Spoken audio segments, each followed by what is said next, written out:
The East African country has made great strides which are now threatened by insecurity. On Thursday, Parliament debated security laws aimed at dealing with terrorism, but there are fears the laws could set the country back several years, denying Kenyans to basic rights. To give us more on this, we are joined on the line by East Africa correspondent Sarah Kimani. Sarah, very good afternoon to you. Now, today is the country's most memorable day. What are some of the important milestones carried by this particular moment? Well, the Kenyan president has reminded Kenyans that now more children are able to go to school because of free primary education introduced more than 15 years ago. He also talked about the country being able to feed its people, the country being able to interact with other countries with a lot of freedom, which they would not have done that 51 years ago. However, he acknowledged that the country still faces a great challenge of corruption and insecurity.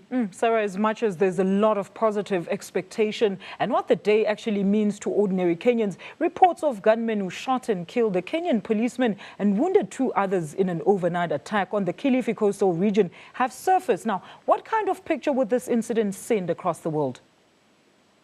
Well, what it does is that, especially now being December, it just brings more problems for people working in the coastal region, especially in the tourism industry, because it sends the wrong message, even as the Kenyan government says that it is working to fight insecurity. And when such places are attacked, then it means more needs to be done. And, of course, it sends the wrong signals to people who want to go to the coast for their tours or the holidays, or tourists who had tours planned.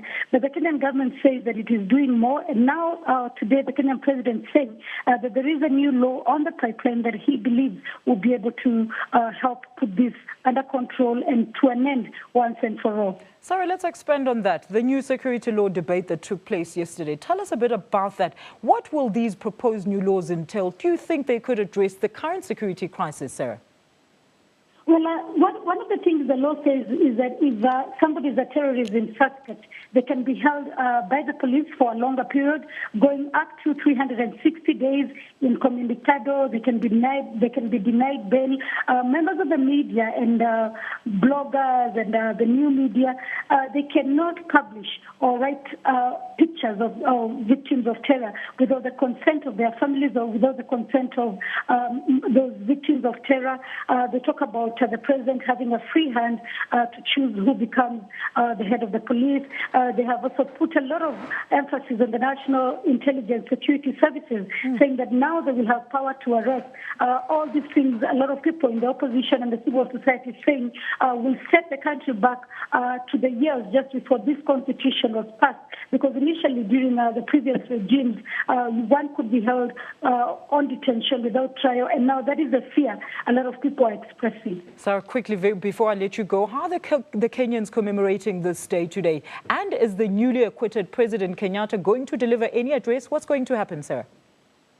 Well, he has already addressed the nation. He spoke a lot about insecurity, but he also spoke about the International Criminal Court, saying that he is happy to be vindicated and saying that he will fight until his deputy is also vindicated and the case against him is also thrown out. Thank you for that. That's Sarah Kimani live to us from Nairobi, Kenya, talking to us about the 51 years of independence celebrations in Kenya.